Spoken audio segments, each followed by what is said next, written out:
Mutual fund में invest करते हो और नहीं चाहते कि इनकम टैक्स डिपार्टमेंट का नोटिस आपके पास आए, तो भाई टैक्स के बारे में समझ लो। देखो सिंपल है, अगर आप इक्विटी म्यूचुअल फंड के अंदर पैसे लगाते हैं ना, तो आपको ये दो टैक्स समझने होंगे। एसटीसीजी यानी कि short term capital gain tax, जिसका मतलब होता है अगर आपने एक साल के अंदर अपने इन्वेस्टमेंट निकाली तो आपको 20% टैक्स देना पड़ेगा, जो भी फायदा हुआ है, प्रॉफिट हुआ है उसके ऊपर।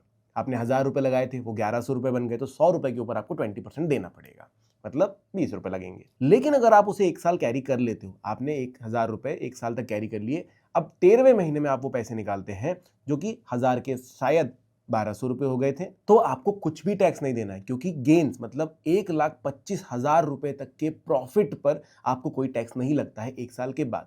अगर आपका टोटल प्रॉफिट 1,50,000 रुपए होता है तो आपको सिर्फ 25,000 रुपए के ऊपर 12.5% के हिसाब से टैक्स देना पड़ेगा। अब ये तो हुई इक्विटी की बात। अगर आप डेट म्यूचुअल फंड में पैसे लगाते हैं तो आप समझ लीजिए आपके इनकम टैक्स स्लैब के हिसाब से उस पर टैक्सेस लगते हैं प्रॉफिट के ऊपर। अब बहुत सारे लोग जो एसआईपी करते हैं उनको लग रहा होगा कि मेरी लास्ट ईयर से एसआईपी शुरू हुई थी, मतलब मैं पूरा पैसा 13वें महीने में निकाल सकता हूं।